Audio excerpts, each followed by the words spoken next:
Morning बच्चों। आज मरिया में हम तीसरा पाठ पढ़ेंगे। परदेसी राम वर्मा द्वारा लिखित यह मरिया जो है सामाजिक कुप्रथा है। इस कुप्रथा को कैसे समाप्त किया जाए और कैसे इस कुप्रथा का किस पर क्या असर पड़ता है, इसके बारे में बताए हैं। पिछले पाठ में हम देखे हैं कि जैसे ही उसको रामचरण को जैसे ही लकवा होता है, सब उसके घर पड़ोसी देखने आते हैं, उसके भाई बंधु देखने आते हैं। कोई कुछ नहीं करते, मदद नहीं करते, पैसे की मदद नहीं करते। सब उसको हॉस्पिटल ले जाने की बात करते हैं, वैद्य के पास ले जाने की बात करते हैं, मदद कोई नहीं करते। शिवकुमार जैसे तैसे वह वैद्य के पास ले जाता है और वैद्य भी उसको सलाह देते हैं तेल लाने के लिए, तेल का मालिश करने के लिए, और काला कबूतर को लाकर उसके रक्त से मालिश और फिर उसको पकाकर खिलाने के लिए कहता है। फिर उसके बाद अच्छे खासे वो सेवा करता है। 15 दिन के बाद उसके पिताजी की मृत्यु हो जाती है। मृत्यु के बाद गांव में सामाजिक बैठक होता है। सामाजिक बैठक में सब लोग मृत्यु भोज की मांग करते हैं और उस पर शिवकुमार कहते हैं कि हमारे समाज में बात हो रही है कि अब मृत्यु भोज को बंद किया जाए, तो मैं भी इसका समर्थन करता हूँ। मैं भी मृत्यु भोज को बंद कराने के नियत में हूँ। तो उसकी बात की सब अवहेलना करते हैं, कहते हैं कि सब घर घूम घूम कर खाए हो और अभी तुम मृत्यु भोज को बंद कराने की बात करते हो, तो ऐसा नहीं हो सकता। तुम दूसरे के घर खाए हो, तुमको भी खिलाना पड़ेगा, तुम इससे बच नहीं सकते, तुमको भी मृत्यु भोज देना ही पड़ेगा। सब मजाक उड़ाते हैं और सब हंसते हैं। उनकी आर्थिक स्थिति के बारे में कोई नहीं सोचते। आगे देखते हैं। हाना सुन सुन के हासत मुचमुचावत सारा भाटो घर आगे, शिवकुमार के घर होगे जग अंधियार। घर आके शिवकुमार अपन दाई ला सब बात बताइस। दाई किहिस पंचमन कुछु नहीं किहिस रे। शिवकुमार किहिस दाई सब किहिन तोर अंगना मा खाबो तिही बहुत बड़ बात है, पबरित करबो कहा थे।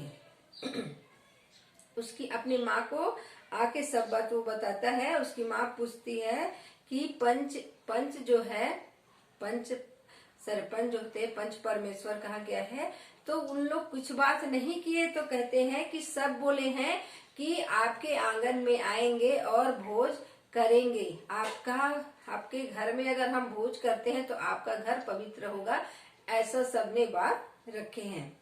दाई की हिस बड़ा के कहा थे न कौनी दे। वाह रे जमाना, दुनिया कहाँ ले कहाँ आगे रे। हमरो उम्र पहागे, सब देखत देखत पढ़ाई लिखाई बहुत हो गए बाबू, फिर दुनिया उहे के उहे हैं। अरे जब समाज के बड़े मन रईपुर के अधिवेशन में तय कर दिन की मरिया के भात खवनी बंद करे चाहिए, तब बंद कर देवर चाहिए। फिर वाह रे मनुष्य जात, कहे के आन करे के आन, नियम बनाए के नेवता खाए बर साते जन जाही, फिर जाते 70 जन मटमट मोटर गाड़ी में भरा के नेवता खाए बर जाते। अब तो बाबू रे माई लोगन घलो जाते नेवता खाए बर। ऐसो बड़े महंग पारा बिहाव हुई, तब टूरी मन नेवता खाए बर आगे, और बारात में तो टूरा मन नाचिस। अब उसकी जो माँ है वो बहुत गुस्सा में आ जाती है कि इन लोगों का कहने का अलग और करने का अलग होता है। दुनिया कहाँ से कहाँ चला गया है, परंतु ये वहीं के वहीं है। सब समाज में लोग पढ़े लिखे हो गए हैं, परंतु वही पुरानी बातों को लेकर चल रहे हैं। पढ़ाई लिखाई आगे बढ़ गए पर कोई मतलब नहीं है, बातें वहीं के वहीं हैं। मरिया भात के बारे में ही सोच रहे हैं। जितना भी नियम बनाते हैं, नियम का पालन कोई नहीं करते हैं।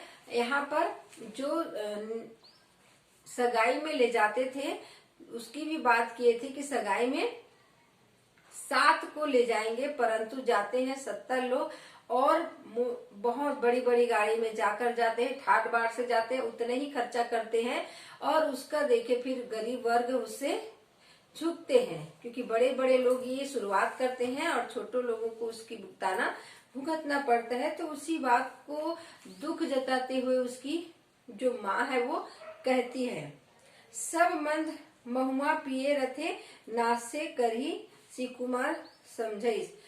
और सब जाके नाचते हैं। तो शिव कुमार कह रहे हैं कि सब अब शराब का जमाना आ गया है, सब शराब पीते हैं और नाचते हैं। दाई किस मदे महुआ त पीही रे बाबू तोर बाबू त चल दिस गजब बर नाचा के कलाकार गा खुदे गीत बनाए हमार गांव के समारोह और रिखी जोकर रहा है कछु नहीं जमीत त तोर बाबू गीत बनई। रिखी राम सोच के कहा थे समारू ला दूध दही पीबो भैया नहीं पियन दारू ला। कह रहे हैं कि आपके पिताजी ने जो एक नाचा मंडली खोले थे जिसमें समारू और हमारे गांव के समारू और रिखी जो है जोकर बनते थे, जोकर जो और परी बनते थे, और उसमें आपके ही बाबूजी ने एक गाना लिखे थे दूध दही पीबो रे भैया नहीं पियन दारूला।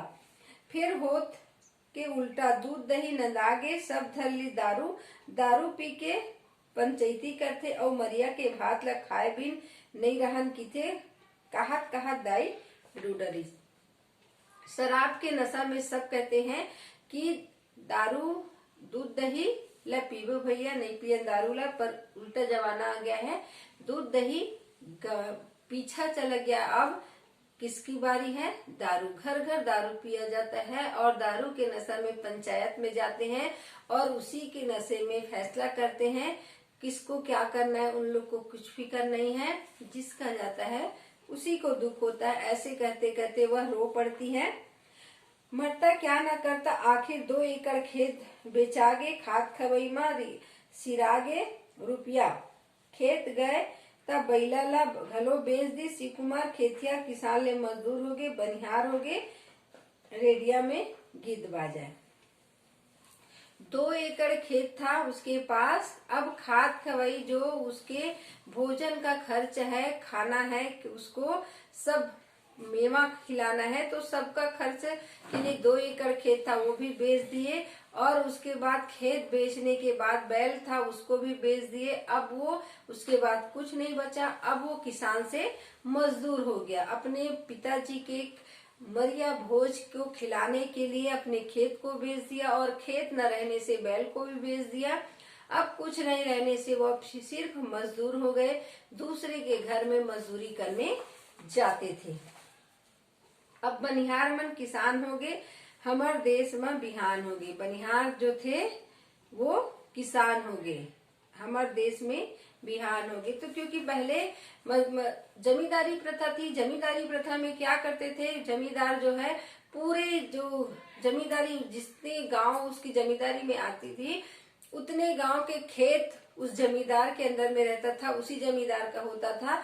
जब अंग्रेज चले गए, हमारा देश जब आजाद हुआ तो जमींदारी प्रथा को बंद किया और एक सीमित खेत उसके पास रहता था, और जो बचे हुए खेत को सीलिंग के तौर पर निकाले, और उसमें जो छोटे किसान थे जिसके पास जमीन नहीं था उसको 2-2 एकड़ करके बंटवारा किए, ताकि उसमें किसान अपने खेत पर अपना अन्न उपज कर सके। तो उसी समय ये गाना बना था कि अब बनिहार मन किसान होंगे, हमारे देश में बिहान होंगे। तो उस समय की ये गाना है, उसी को याद कर रहे हैं कि उस समय ये गाना बना था। परंतु उस 2 एकड़ की जमीन भी हमारे यहाँ मेरे घर में बिक गया है। अब मैं मजदूर से किसान से मजदूर बन गया, मेरे लिए उल्टा हो गया। तब शिव कुमार रो डरे, ओ रोचक कौन जनी कहाँ के मजदूर किसान हो गए, मैं तो किसान ले मजदूर हो गए, बनिहार हो गए। तो ये गाना पता नहीं किसके लिए बना है, मेरे लिए तो मैं किसान से मजदूर हो गया करके रो पड़े और उस गाने को याद किए। ठल्हा का करिस बनिहार करे लागिस, एक दिन गांव के चटरू भूखन हा ओला किही शिव कुमार पुलिस बनबे। अब वो खाली घर में रहते रहते क्या करे, अब वो दूसरे के घर मजदूरी करने जाता था। तो फिर उसके बाद एक जो भूखन नाम का व्यक्ति था वो उससे कहता है कि तुम पुलिस बनोगे। शिव कुमार अकबकागे, पूछिस कौन मोला पुलिस बनाही भाई, भूखन किहिस करे करम के नांगर ला भुतवा जोता है, तोर बर मौका है, मैं रोज जाता हूँ भेलई वहाँ के रामनगीना सिंह हमर दोस्त, ओकर पुलिस कंपनी है, 500 रुपया लागी ओला देबे तब ओहा तोला पुलिस बना दी। तय तो चौथी पास है, धीरे धीरे बने काम करबे त हवलदार हो जाबे। अब उस शिव कुमार को वो कहते हैं कि शिव कुमार पहले उनको कहता है कि कौन मुझे पुलिस बनाएगा, मैं तो चौथी पढ़ा हूँ, पुलिस मुझे कौन बनाएगा। तो कहता है कि भूखन जो है कि मैं रोज भिलाई जाता हूँ, वहां पर मेरे जो दोस्त है राम नगीना नाम है, वह पुलिस की नौकरी देता है, उनका पुलिस का कंपनी है, वो पुलिस की नौकरी देता है। 500 रुपया तुमको जमा करना पड़ेगा और तुम 500 रुपया में फिर उस पुलिस की नौकरी को कर सकते हो। तुम तो चौथी पढ़े हो, ये धीरे धीरे तुम्हारा और तरक्की होगा, तुम पुलिस से हवलदार भी बन सकते हो, ऐसा उसको बोलते हैं। शिव कुमार की कस जी कैसे 500 में पुलिस बन जाऊं, ठट्ठा झनमना रे भाई, मजाक मत कर। कहते हैं शिव कुमार की मजाक मत कर, कैसे मैं 500 में पुलिस बन जाऊंगा, उसके लिए पढ़ना पड़ता है और पढ़ के उसमें परीक्षा दे के पास होना पड़ता है, दौड़ना पड़ता है, तब उसमें लगता है मैं कैसे बन जाऊंगा। तो भूखन की तोला मेड़ गिनना है तो आमा खाना है जी। पुलिस के काम, ड्रेस पुलिस के ठाठ के काम रही, आजकल प्राइवेट पुलिस है, वही मन सब सुरक्षा के काम को देखते, आगू पा पीछे नहीं, आगम भैसा पानी पिए, पीछू के पावन चिखला।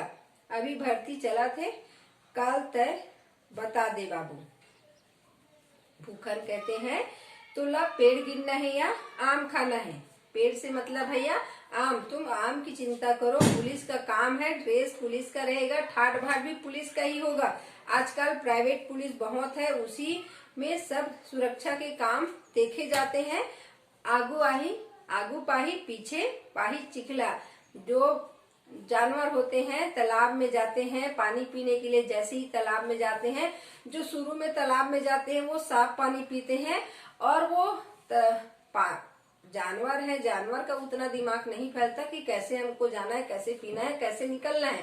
तो जैसे ही जाते हैं पानी में जाते हैं, पानी पीते हैं, साफ पानी वो पी लेता है, उसके जाने के बाद पूरा पानी जो है मैला हो जाता है, नीचे का गर्दी वो ऊपर आ जाता है, जो काफ जमा रहता है वो ऊपर आ जाता है, और जो बाद में जाते हैं उसको वही मटमैला कीचड़ वाला पानी पीना पड़ता है। इसी को कह रहे हैं कि जो पहले जाते हैं वो साफ पानी पीते हैं, बाद वाला मटमैला। जो पहले जाएगा वो पहले पाएगा, बाद का उसको कुछ नहीं मिलने वाला। इसको समझाते हैं कि तुम कल तक मुझे बता देना, उसके बाद तुमको क्या करना है उसको।